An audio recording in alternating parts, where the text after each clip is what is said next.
Welcome to NCERT illustration.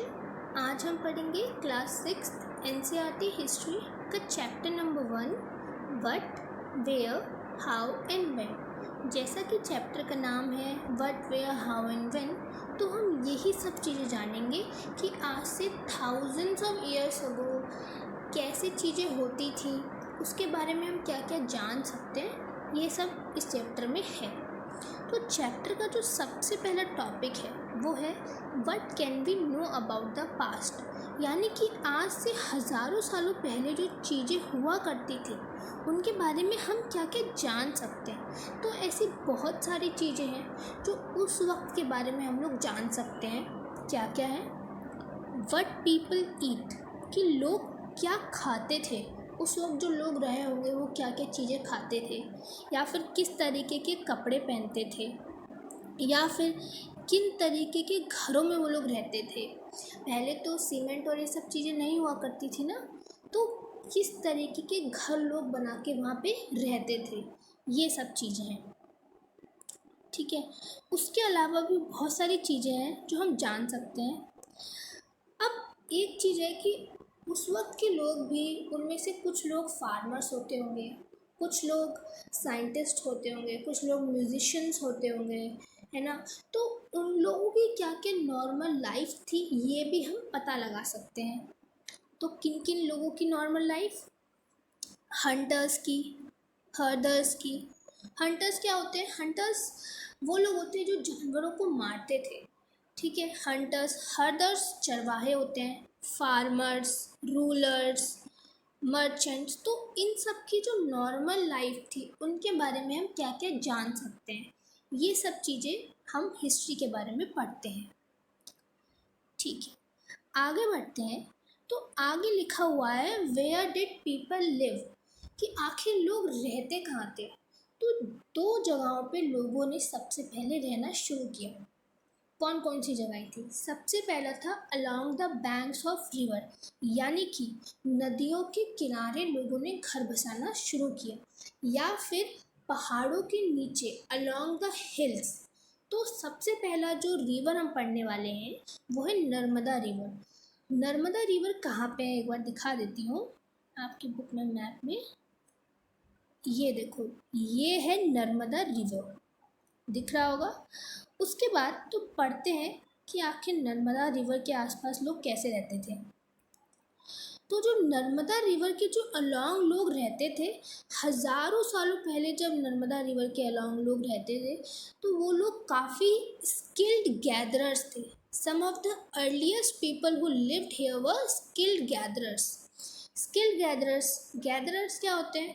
वो लोग जो खाना इकट्ठा करते थे उनको हम बोलते हैं गैदरर्स।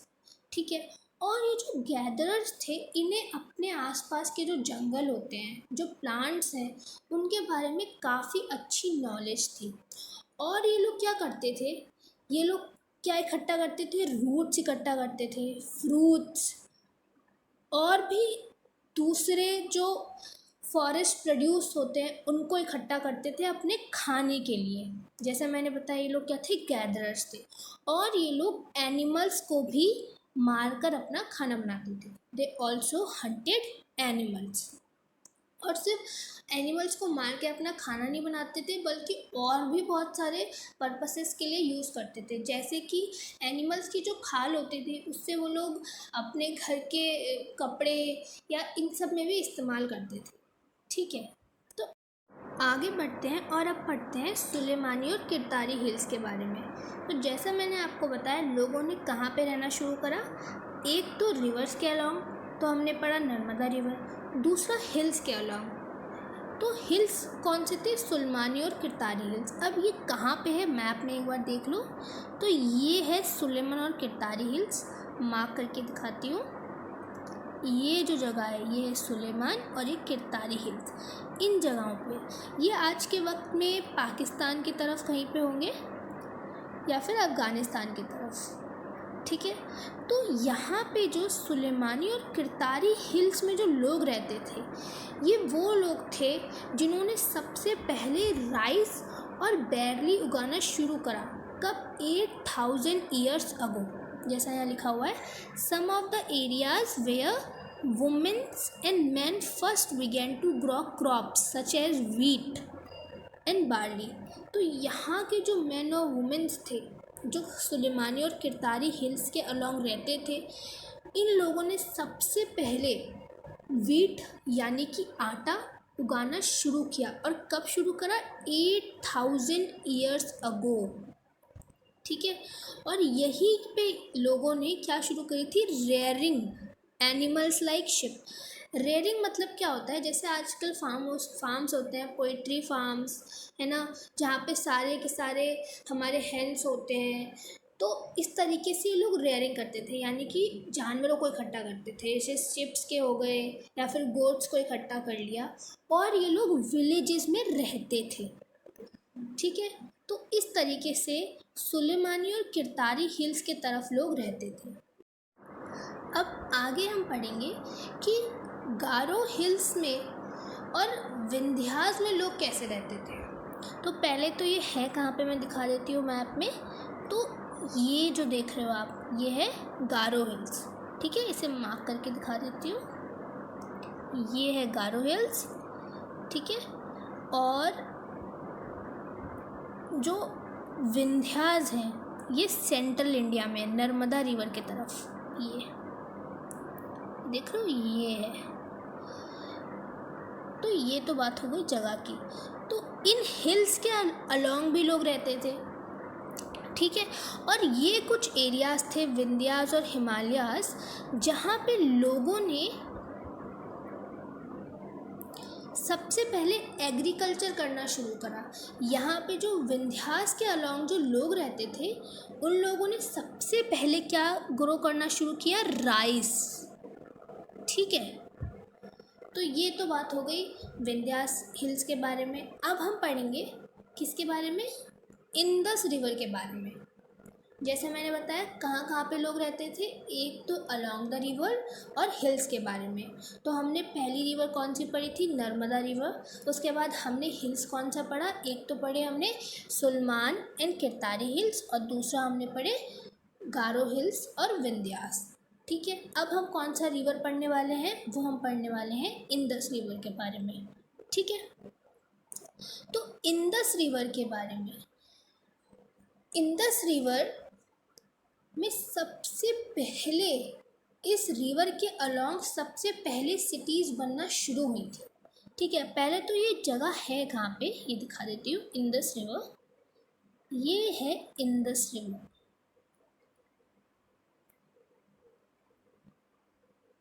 ये जो देख रहे हो आप, ये है इंडस रिवर और इसकी ट्रिब्यूटरीज। अब ट्रिब्यूटरीज क्या होती हैं? ट्रिब्यूटरीज छोटे छोटे रिवर्स जो जाकर एक बड़ी रिवर में मिलती हैं। तो इंडस की कौन कौन सी ट्रिब्यूटरीज हैं वो मैं दिखा देती हूँ।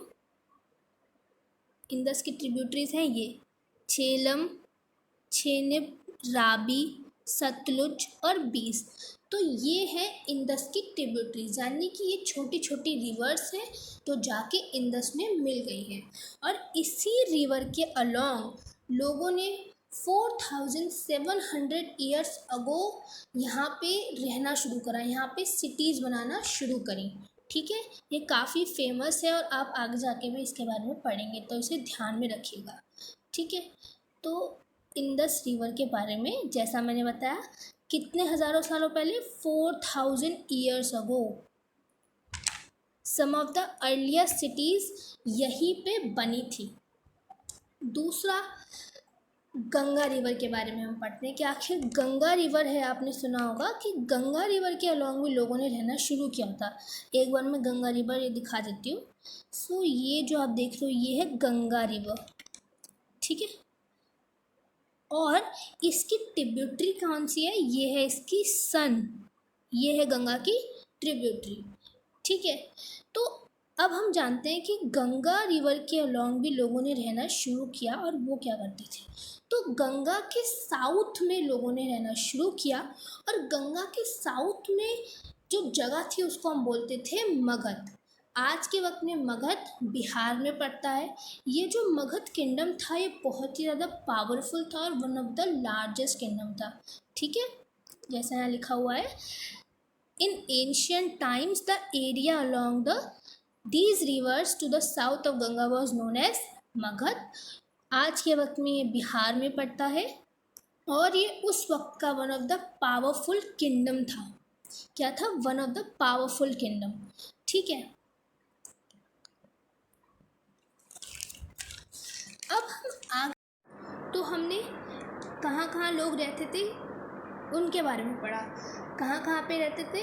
रिवर्स के अलॉन्ग और हिल्स के अलॉन्ग। रिवर्स के अलॉन्ग सबसे पहले हमने पढ़ा नर्मदा रिवर, जहाँ के जो लोग थे काफ़ी ज़्यादा स्किल्ड गैदरर्स थे, फूड इकट्ठा करते थे, उनको काफ़ी अच्छे एक्सपर्ट्स थे वो इसमें। उसके बाद हमने पढ़ा सुलेमान और किरथारी हिल्स के बारे में। यहाँ के जो लोग थे, सबसे पहले यहाँ के लोगों ने वीट और बार्ली उगाना शुरू करा 8000 ईयर्स अगो, 8000 साल पहले। उसके बाद यहाँ के जो लोग थे वो एनिमल्स की रेयरिंग भी करते थे और विलेज में बना के रहते थे। दूसरा हमने पढ़ा हिल्स के बारे में, जो कि है गारो हिल्स और विंध्यास के बारे में। यहाँ पे भी लोग रहते थे और यहाँ के लोगों ने सबसे पहले क्या करा? एग्रीकल्चर करना शुरू किया, राइस उगाना शुरू करा। कहाँ पे? गारो हिल्स और विंध्यास के अलॉन्ग। उसके बाद हमने पढ़ा एक और रिवर के बारे में जिसका नाम है इंदस रिवर और उसकी ट्रिब्यूटरीज के बारे में। और इंदस रिवर के अलॉन्ग 4700 ईयर्स अगो सिटीज़ में लोगों ने रहना शुरू किया, सिटीज़ डेवलप करना शुरू किया। ठीक है, उसके बाद हमने पढ़ा गंगा रिवर के बारे में और उसकी ट्रिब्यूटरी सन के बारे में। तो गंगा रिवर के साउथ के अलॉन्ग में जो एरिया था उसको मगध बोलते थे। ये काफ़ी पावरफुल किंगडम था। ठीक है, और आज के वक्त में मगध कहाँ पे आता है? बिहार में आता है। उसके बाद ये सब तो बातें हो गई कि आखिर लोग कहाँ रहते थे। आगे जाके अब हम पढ़ने वाले हैं कि आखिर साउथ एशिया, जैसे बुक के साइड में लिखा हुआ है कि साउथ एशिया क्या होता है। तो साउथ एशिया किन किन कंट्रीज से मिलके बनता है? उन कंट्रीज़ का नाम हो गया इंडिया, पाकिस्तान, बांग्लादेश, नेपाल, भूटान, श्रीलंका। और neighbouring countries Afghanistan, Iran, China, Myanmar. ये सारी कंट्री मिलके क्या बनाती हैं? साउथ एशिया बनाती हैं। ये जो साउथ एशिया है इसको हम एक सब कॉन्टिनेंट बोलते हैं। आपकी बुक में लिखा हुआ है, मैं इसे अंडरलाइन कर देती हूँ। देखो कौन कौन सी कंट्रीज़ मैंने बताई? इंडिया, पाकिस्तान, बांग्लादेश, नेपाल, भूटान, श्रीलंका। और neighbouring countries Afghanistan, Iran, China, Myanmar, south Asia. और ये सारी कंट्री मिलके क्या बनाती हैं? एक सब कॉन्टिनेंट बनाती हैं। ठीक है, ये जो सब कॉन्टिनेंट होता है कॉन्टिनेंट से छोटा होता है लेकिन एक काफ़ी बड़ा एरिया होता है। अब क्या है कि लोग जो थे उस वक्त ट्रैवल करते थे। लोग इस सब कॉन्टिनेंट में, जो ये मैंने आपको नाम बताया किन किन कंट्रीज से मिलके बना है south Asia continent, India, Pakistan, Bhutan. तो इस सब के अलॉन्ग इन सब एरिया में लोग जो है ट्रैवल करते थे एक जगह से दूसरी जगह। ठीक है, उसके बाद लेकिन कभी कभार ऐसा होता था कि कभी हिल्स पड़ते थे, हिमालयाज़, डेजर्ट, सीज। तो ये सब उनके रास्तों को काफ़ी ज़्यादा डेंजरस भी बना देते थे, लेकिन इससे लोग कभी रुकते नहीं थे, वो लोग ट्रैवल करते रहते थे। क्या डेंजरस बनाते थे? Mountains hills, mountains, deserts, rivers, seas कभी कभार लोगों की जर्नी को काफ़ी डिफ़िकल्ट बना देते थे, लेकिन इसके बावजूद भी लोग ट्रैवल करते रहते थे। तो क्या रीज़न था कि लोग जो है एक जगह से दूसरी जगह ट्रैवल करते थे? ठीक है, तो ऐसे बहुत से रीज़न्स थे जो आपकी बुक में बताए गए हैं, वही हम पढ़ेंगे क्या क्या रीज़न्स थे। ठीक है, तो सबसे पहला रीज़न यहाँ पे बताया गया है वो है नेचुरल डिज़ास्टर्स। कि उस वक्त भी जैसे आज के वक्त में बाढ़ आती है, सूखा पड़ जाता है, उस वक्त भी पड़ता था। तो इस वजह से लोग एक जगह से दूसरी जगह जाते थे अपनी ज़िंदगी चलाने के लिए। तो man moved in search of livelihood so to escape from natural disasters like flood and droughts. Sometimes क्या होता था कि लोग जो है एक दूसरे का राज्य, एक दूसरे की ज़मीन हड़पने के लिए भी जाते थे। समटाइम्स मैन मार्च इन आर्मीज कंकरिंग अदर लैंड्स। तो एक दूसरे की ज़मीन हड़पने के लिए भी लोग जाते थे। तो और भी बहुत सारे रीजंस थे जिसकी वजह से लोग मूवमेंट करते थे। वो थे मर्चेंट्स। मर्चेंट्स क्या होते हैं? बिजनेसमैन होते हैं। तो जो मर्चेंट्स हैं वो एक जगह से दूसरी जगह जाते थे, गुड्स कैरी करते थे, ठीक है, carrying valuable goods from places to places. उसके अलावा जो रिलीजियस टीचर्स थे, रिलीजियस टीचर्स जैसे कि पंडित हो गए या फिर फादर्स, सिस्टर्स, सो ये सब रिलीजियस टीचर्स होते हैं। अपने अपने हर एक रिलीजन के अलग अलग टीचर्स होते हैं। सो वो लोग जगह जगह पे जाते थे और अपने धर्म के बारे में, अपने रिलीजन के बारे में लोगों को सिखाते थे, एडवाइस देते थे कि आप हमारे रिलीजन को फॉलो करो या फिर हमारे गॉड में बिलीव मानो। तो ये सब था। और कुछ लोग सिर्फ और सिर्फ एडवेंचर करने के लिए भी जाया करते थे, ठीक है, जैसा कि यहाँ लिखा है, finally some people perhaps travelled driven by the spirit of adventure, कि उन्हें घूमने का शौक था। जैसे आज भी बहुत सारे लोग घूमने जाते हैं, हम भी जाते हैं। सो इस तरीके से पहले भी लोग एक जगह से दूसरी जगह घूमने भी जाते थे। तो फाइनली इन सब की वजह से क्या हुआ, जब लोग इधर से उधर ट्रैवल करते थे, इसकी वजह से लोगों के बीच में आइडियाज शेयर हुए। It led to the sharing of ideas between the people. ठीक है, आगे बढ़ते हैं। हम देखते हैं कि इन मूवमेंट ऑफ पीपल की वजह से आज का जो हम ट्रेडिशंस हैं वो सब फॉर्म हुए। ठीक है, ये सब है, देखो क्या, these movements of people enriched our cultural traditions.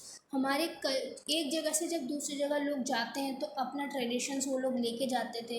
इस वजह से वहाँ पे लोग मतलब अलग अलग ट्रेडिशंस फॉर्म होने लगे। लोगों ने अपने आइडियाज़ शेयर करना शुरू करा, अपना म्यूज़िक, खाना, ये किस तरीके से वो लोग खाना पकाते हैं।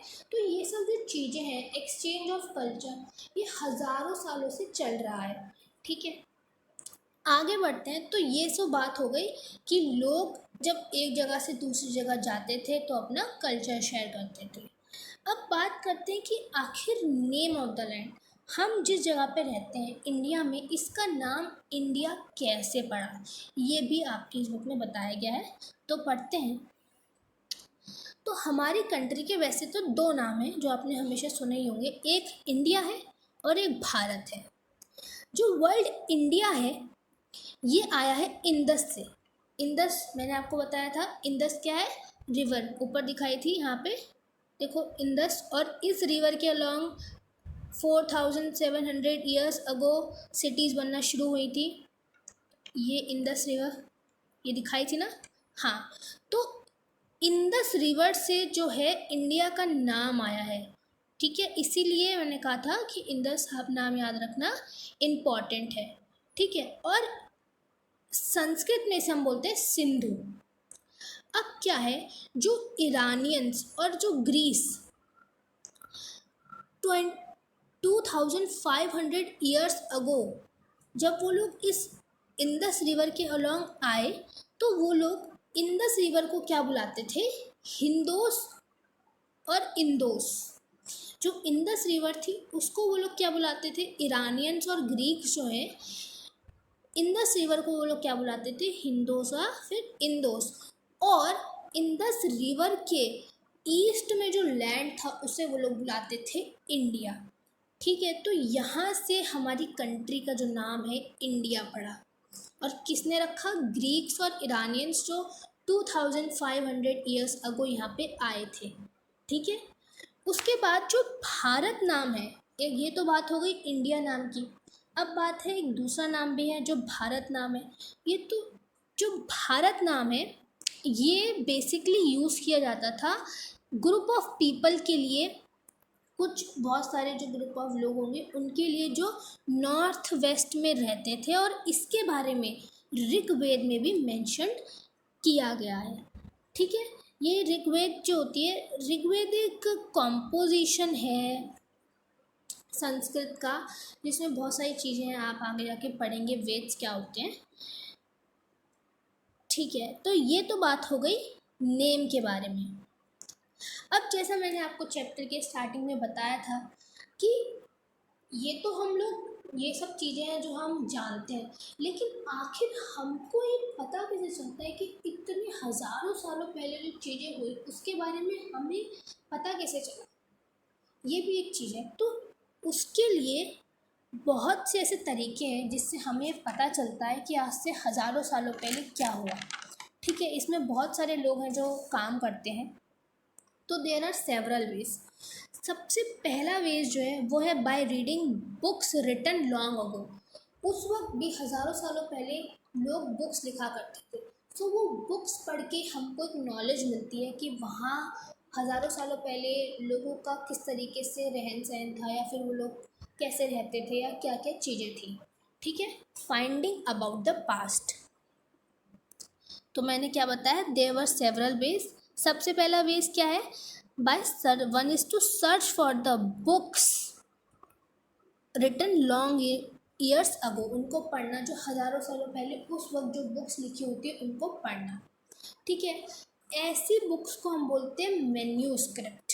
क्या बोलते हैं, मैन्यूस्क्रिप्ट। ये याद रखना, काफ़ी इम्पॉर्टेंट वर्ड है। क्या, मैन्यूस्क्रिप्ट। मैन्यूस्क्रिप्ट क्या होती है, हज़ारों सालों पहले लिखी गई बुक्स को हम बोलते हैं मैन्यूस्क्रिप्ट। ठीक है, मैन्यूस्क्रिप्ट जो वर्ड है कहाँ से आया है, मैन्यूस्क्रिप्ट में जो मेन्यू है इसका मतलब होता है हैंड। ठीक है, तो हाथों से ये किताबें लिखी जाती थी उस वक्त। हज़ारों सालों पहले तो प्रिंटर थे नहीं। ठीक है, तो हाथों से लोग जो है वो किताबें लिखते थे, और जो भी उनका डेली लाइफ वर्क होता था उसके बारे में लिखते थे। अच्छा, उसके बाद अब ये जो पन्ने होते थे ना, कि अब आप सोचोगे कि किस चीज़ों के ऊपर वो लोग लिखते थे, तो वो लोग पाम लीफ के ऊपर लिखते थे। किसके ऊपर, पाम लीफ के ऊपर। मैन्यूस्क्रिप्ट कहाँ पे लिखी जाती थी, पाम लीफ के ऊपर। पहले कॉपीज तो होती नहीं थी, तो जो पत्ते होते हैं पाम लीफ, उसके ऊपर लोग लिखते थे, या फिर किसी भी ट्री के बार्क के ऊपर। जो ट्री को, जब आप ऐसे, जो ट्री का छिलका होता है एक तरीके से आप कह सकते हो, उसके ऊपर लिखते थे। एक मैं यहाँ पे दिखा देती हूँ, मैन्यूस्क्रिप्ट का बुक में है। ये देखो, ये है एक मैन्यूस्क्रिप्ट जो कि संस्कृत में लिखी गई है, और ये लिखी गई है किसके ऊपर, एक बार्क के ऊपर। ठीक है, और पाम लीफ को भी काट काट के ऐसे लिखा जाता था। तो ये तो बात हो गई मैन्यूस्क्रिप्ट्स की। अब क्या हुआ कि ये जो मैन्यूस्क्रिप्ट्स है ना, ये हज़ारों सालों पहले लिखी गई थी, तो कुछ तो इंसेक्ट्स खा गए, कुछ ऐसे ही डिस्ट्रॉयड हो गई, और जो हमारे पास हैं उन्हीं को पढ़ पढ़ के हम, अब कुछ बच भी गई। बची कैसे, सरवाइव कैसे करा, बहुत सारे टेम्पल्स हैं, मॉनेस्ट्रीज़ हैं जिन्होंने उन्हें बचा के रखा। ठीक है, अब आप ये सोच, तो इस तरीके से कुछ तो हमें हमारे पास आज के वक्त में है, और कुछ नहीं है क्योंकि कुछ टाइम के साथ ख़राब हो गई। अब बात करते हैं कि आखिर इन मैन्यूस्क्रिप्ट्स के अंदर लिखा क्या होता था। तो बहुत सी मैन्यूस्क्रिप्ट्स के बारे में क्या क्या लिखा होता था, उसके अंदर मैन्यूस्क्रिप्ट्स के अंदर क्या क्या सब्जेक्ट होते थे, किन किन चीज़ों के बारे में लोग लिखते थे। क्या लिखते थे, रिलीजियस बिलीव्स के बारे में, प्रैक्टिसेस के बारे में, किंग्स की लाइफ के बारे में, मेडिसन, साइंस, इसके अलावा बहुत सारी पोएम्स, एपिक्स, प्लेस, इन सब के बारे में भी लोग जो हैं वो मैन्यूस्क्रिप्ट्स में लिखते हैं। ठीक है, आगे बढ़ते हैं। अब किस लैंग्वेज में ये मैन्यूस्क्रिप्ट लिखी जाती थी ये भी ज़रूरी है ना। तो लैंग्वेज कौन कौन सी होती थी, इंडिया में जो हमारे पास मैन्यूस्क्रिप्ट है सिर्फ हम उसी के बारे में पढ़ रहे हैं। और भी बहुत सारे देश हैं वहाँ पे अलग अलग होती होंगी, लेकिन इंडिया में जो मैन्यूस्क्रिप्ट्स हमको मिली हैं वो किस किस लैंग्वेज में है। जो मेन मैन्यूस्क्रिप्ट्स हैं वो है संस्कृत, प्राकृत और तमिल। कौन कौन सी, संस्कृत, प्राकृत और तमिल। प्राकृत क्या है, जैसे कि हिंदी है, आजकल हम प्योर हिंदी नहीं बोलते हैं ना, कभी कभार इंग्लिश के वर्ड्स मिक्स कर देते हैं तो उसे हम हिंग इंग्लिश बोलते हैं। वैसे ही संस्कृत में भी जो ऑर्डिनरी पीपल जिस तरीके से संस्कृत को यूज़ करते थे, बिल्कुल प्योर नहीं बोलते थे, उसी को प्राकृत बोलते हैं, या फिर तमिल तो आप जानते ही हैं। ये पहला तरीका हुआ। जिससे हमें पास्ट के बारे में पता चलता है। कौन सा? मैन्यूस्क्रिप्ट्स के थ्रू। मैन्यूस्क्रिप्ट्स क्या होती हैं? बुक्स होती हैं जो हज़ारों सालों पहले लिखी गई थी और हाथों से लोगों ने लिखा, ठीक है। और ये किसके ऊपर लिखते थे? किन पेज क्या होते थे? पाम लीव्स या फिर बाग के ऊपर, ठीक है। उसके बाद क्या क्या कंटेंट होता था इसके अंदर, लोग क्या क्या चीज़ें लिखते थे? Religious beliefs, practice, kings, life of kings और ये सब चीज़ें लिखते थे। Epics, poems, plays. ये तो पहला तरीका हुआ पास्ट के बारे में पता करने का।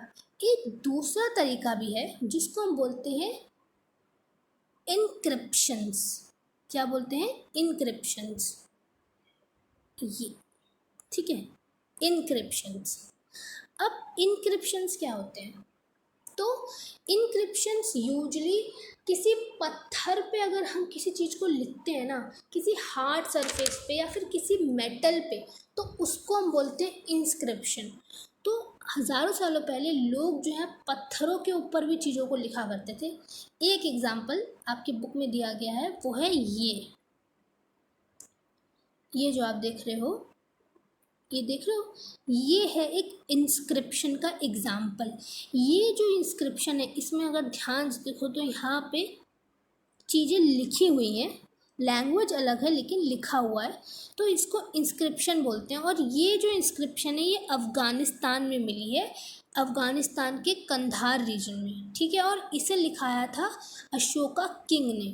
अब ये जो है, अब आगे बात करते हैं कि आखिर इन इंस्क्रिप्शंस के ऊपर लिखा क्या होता था, ऐसा क्या लोग इन पत्थरों के ऊपर लिखते थे। और मैं बता दूं कि ऐसे पत्थरों के ऊपर लिखना बहुत ही ज़्यादा मुश्किल होता है, बहुत ज़्यादा मेहनत लगती है, ठीक है। तो ऑब्वियस सी बात है कि कुछ इम्पॉर्टेंट ही सिर्फ ज़रूरी ही चीज़ें इसके ऊपर लिखी हुआ करती होंगी, ठीक है। तो क्या क्या चीज़ें हैं जो लोग लिखते थे? तो सबसे पहले तो इंस्क्रिप्शन मैंने जैसा बताया क्या होता है, These are the writings on a hard surface such as stones, ठीक है। तो बेसिकली इसमें राजा का जो ऑर्डर होता था, किंग्स के जो ऑर्डर होते थे वो लिखे जाते थे। क्या लिखे जाते थे? किंग्स के ऑर्डर। देखो यहाँ पे जैसे लिखा हुआ है, sometimes kings order, sometime kings got their order inscribed, ठीक है। ताकि क्या कर सके, जो लोग थे उसे पढ़ सके और उसे ओबे कर सके। ऐसे पत्थरों के ऊपर वो लोग अपना जो भी ऑर्डर होता था उसे लिखा देते थे ताकि लोग उसे पढ़ सके और उसे मान सकें, ठीक है। बाकी और भी बहुत सारे इंस्क्रिप्शंस हैं जो लिखे जाते थे, लेकिन ज़्यादातर किंग्स ही इंस्क्रिप्शन लिखते थे। और किंग्स की जो एवरीडे लाइफ थी या फिर जो भी वो लोग बैटल्स जीतते थे, लड़ाइयाँ करते थे लोग, राजा लोग, तो उनके बारे में वो लोग इंस्क्राइब कराते थे, ठीक है। ये सब चीज़ें इंस्क्रिप्शन में लिखी जाती थी। अब आगे पढ़ते हैं कि आखिर वो कौन से लोग होते हैं जो इन सब के बारे में पढ़ते हैं और रिसर्च करते हैं, है ना। सो जैसा यहाँ पे लिखा हुआ है, एक मिनट, हाँ थोड़ा सा छोटा कर देती हूँ, ठीक है। अब so there are many things जो कि पास्ट में हज़ारों सालों पहले बनाई गई थी, है ना, और यूज़ करी गई थी। तो उनके बारे में, उन ऑब्जेक्ट्स के बारे में जो पास्ट में बनाए गए थे, उनके बारे में आर्कियोलॉजिस्ट स्टडी करते हैं, ठीक है। वो लोग जो उन ऑब्जेक्ट्स के बारे में जो आज से हज़ारों सालों पहले या फिर 100 सालों पहले बनाए गए ऑब्जेक्ट्स के बारे में जो पढ़ते हैं, उनको हम बोलते हैं आर्कियोलॉजिस्ट, ठीक है। और भी बहुत सारी चीज़ें हैं जो लोग पढ़ते हैं, ये लोग आर्कियोलॉजिस्ट। सबसे पहले तो आप लोग नाम याद रखिएगा, क्या? आर्कियोलॉजिस्ट।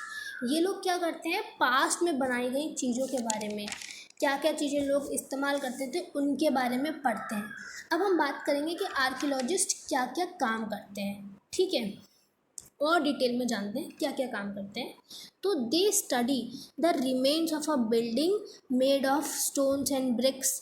पुराने समय में जो बिल्डिंग्स बनी होंगी उनके पत्थरों को पढ़ते हैं ये लोग, पत्थरों और ब्रिक्स के बारे में स्टडीज़ करते हैं, पेंटिंग्स के बारे में, स्कल्पचर्स के बारे में पढ़ते हैं, ठीक है। उसके बाद फिर ये लोग एक्सप्लोर एंड एक्सक्यूवेट जो टूल्स, पॉट्स और पेन्स, ऑर्नामेंट्स, कॉइन्स जो अर्थ के अंदर डिग हो रखे हैं यानी कि गड़े हुए हैं, उनको बाहर निकाल के उनके बारे में स्टडी करते हैं ये लोग, ठीक है। Objects that are made hard, और देखो ऑब्जेक्ट्स ऑब्वियसली अगर हज़ारों सालों पहले पुराने ऑब्जेक्ट्स होंगे तो वो काफ़ी ज़्यादा स्ट्रॉन्ग ऑब्जेक्ट्स होते हैं, ठीक है, और they are usually survive for a very long time. तो जो भी ऑब्जेक्ट्स आर्कियोलॉजिस्ट स्टडी करते हैं वो काफ़ी ज़्यादा हार्ड होते होंगे, तभी तो वो लोग इतने सालों तक सर्वाइव कर पाते हैं वो ऑब्जेक्ट्स। तो ये तो एक बेसिक सी बात हो गई, और ये हमने जाना आर्कियोलॉजिस्ट के बारे में। अब क्या है, ये देखो इस तरीके के ऑब्जेक्ट्स जो हैं आर्कियोलॉजिस्ट स्टडीज़ करते हैं। ये पॉट हो गया, ये जो पॉट है आप देख रहे हो ना, ये 4700 ईयर्स अगो पुराना है। ये कॉइन जो है, ये जो कॉइन है, ठीक है, इन सब के बारे में, इन सबको डिटेल में देखते हैं, और वो कौन देखता है, आर्कियोलॉजिस्ट देखता है, ठीक है। उसके अलावा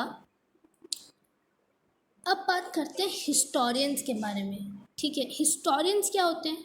सो हिस्टोरियंस वो स्कॉलर्स होते हैं, स्कॉलर्स जो पास्ट को स्टडी करते हैं, यानी कि पास्ट के बारे में पढ़ते हैं, पुरानी जो हिस्ट्री है उसे पढ़ते हैं, ठीक है, उसके बारे में रिसर्च करते हैं।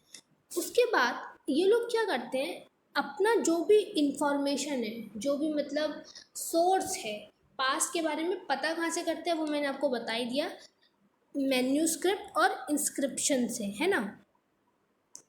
इनका जो सोर्स ऑफ इंफॉर्मेशन होता है, यानी कि जो भी चीज़ें पास्ट के बारे में पढ़ते हैं वो कहाँ से पढ़ते हैं, एक मिनट, तो जो भी चीज़ें ये लोग पास्ट के बारे में पढ़ते हैं वो कहाँ से पढ़ते हैं, सोर्स कहाँ से मिलती है, यानी इन्फॉर्मेशन जो इन्हें कहाँ से मिलती है, मैन्यूस्क्रिप्ट से, है ना, और इंस्क्रिप्शन से, आर्कियोलॉजी से। तो ये सब सोर्स होते हैं इनके इंफॉर्मेशन के। तो इन मैन्यूस्क्रिप्ट्स और इन इंस्क्रिप्शन से जो हिस्टोरियंस हैं, जो भी इन्हें इंफॉर्मेशन मिलती है उसे ये लोग इकट्ठा करते हैं और थोड़ा थोड़ा करके कनेक्ट करके क्या करते हैं, उसे पढ़ते हैं, ठीक है। ये बात हो गई। अच्छा, आगे बढ़ते हैं।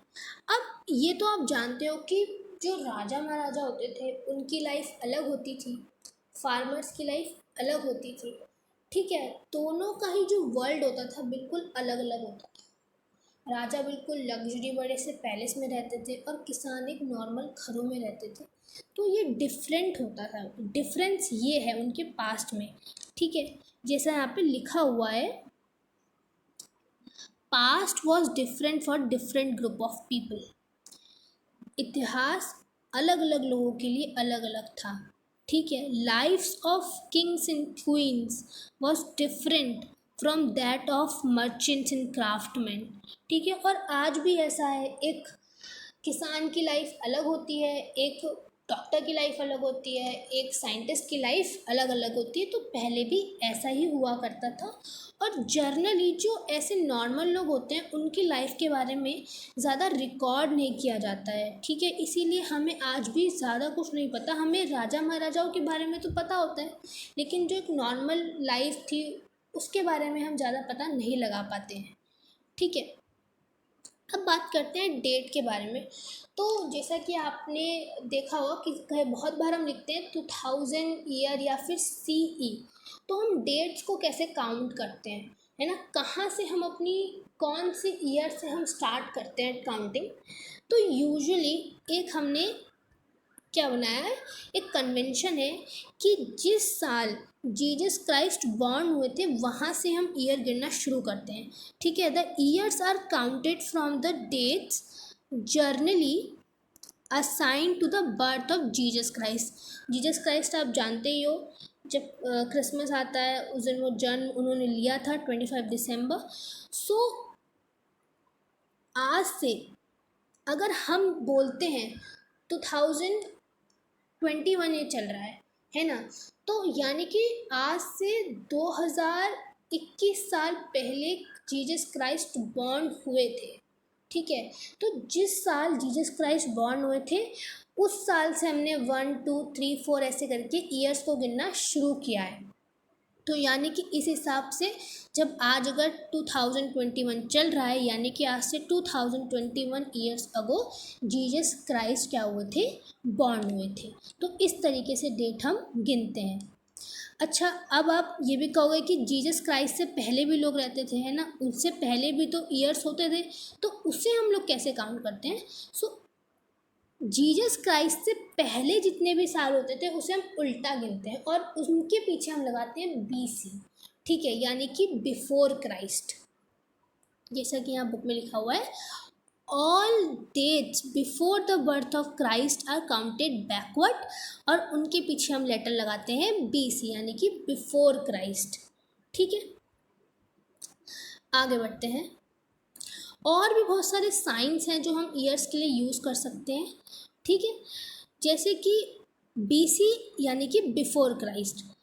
जीसस क्राइस्ट के जन्म से पहले भी लोग रहते थे, बहुत सारे साल हुए हैं, तो उनके जन्म से पहले के सालों को हम उल्टा गिनते हैं।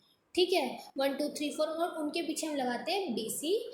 और उनके आने वाले उनके जन्म के बाद जो साल हुए हैं उनमें हम लगाते हैं AD या फिर CE। AD का मतलब क्या होता है, एनियो डोमिन, ये एक लैटिन वर्ड है। ठीक है, जिसका मतलब होता है in the year of Lord, यानी कि भगवान के साल में, in the year of Lord. वरना AD की जगह हम क्या लगा सकते हैं, CE लगा सकते हैं, जिसको हम बोलते हैं कॉमन एरा, है ना। और BC यानी कि बिफोर क्राइस्ट की जगह हम क्या लगा सकते हैं, BCE, बिफोर कॉमन एरा। अब आप कहोगे कि ये हमने यही क्यों लिया, हम और कोई भी ले सकते थे, ऐसे तो बहुत सारे होते हैं भगवान या फिर ये सब चीज़ें। तो ये एक कन्वेंशन है जो हमने ले लिया है और अब यही चल रहा है। ठीक है, इसमें आप चेंज नहीं कर सकते क्योंकि पूरी दुनिया में लोग यही यूज़ करते हैं। इंडिया में हमने कब इस तरीके के डेट्स को यूज़ करना शुरू करा, तो हमने इंडिया में 200 ईयर्स अगो पहले ये सब शुरू किया है।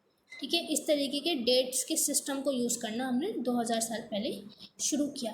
तो यहाँ पे चैप्टर जो है वो ख़त्म हो जाता है, लेकिन यहाँ पे एक स्टोरी दी गई है एल्सवेयर के बारे में, जो मैं आपको पढ़ा देती हूँ। छोटी सी स्टोरी है, सुन लो। तो एल्सवेयर में क्या बताया हुआ है कि जो इंस्क्रिप्शन है उसमें स्क्रिप्ट होती है, लैंग्वेज होता है। ठीक है, तो जो स्कॉलर्स होते हैं यानी कि हिस्टोरियंस या फिर आर्कोलॉजिस्ट, उनको क्या करते हैं, इस इंस्क्रिप्शन को समझते हैं और उस प्रोसेस को हम लोग बोलते हैं डिप्रिचमेंट। ठीक है, scholars understand what are inscribed, what was inscribed, यानी कि जो भी पत्थरों के ऊपर लिखा होता है उसको जब स्कॉलर्स समझते हैं तो उस प्रोसेस को हम बोलते हैं डिप्रिचमेंट। क्या बोलते हैं, डिप्रिचमेंट। ठीक है, अच्छा आगे बढ़ते हैं। और यहाँ पे एक लिखा हुआ है, यहाँ पे आपको इजिप्ट के बारे में बताया गया है कि एक बहुत ही फेमस स्टोरी डिप्रिचमेंट की इजिप्ट से आती है। इजिप्ट में 5000 साल पहले राजा रहा करते थे।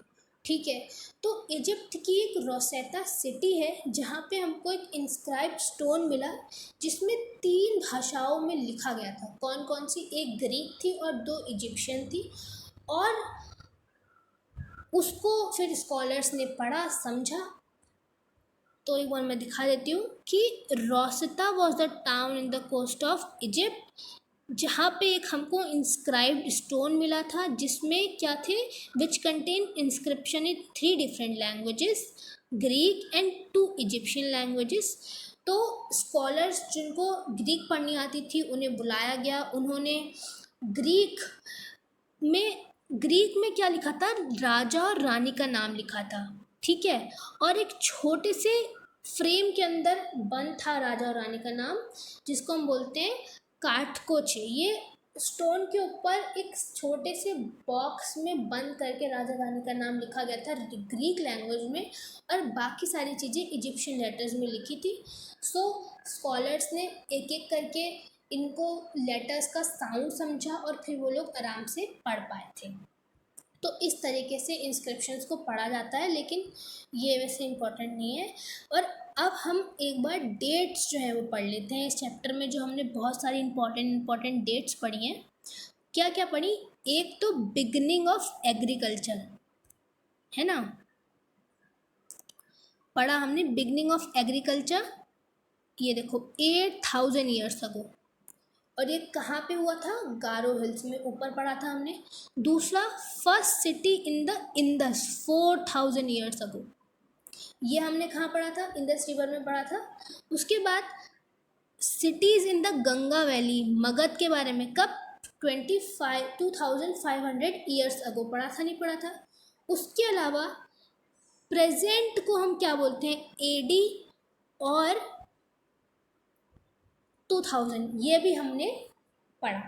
तो यहाँ पे चैप्टर ख़त्म होता है, और आई होप आपको ये समझ में आया होगा ये चैप्टर। थैंक्स फॉर वॉचिंग, और मैं आपको मिलूँगी अगले चैप्टर में। Till then take care.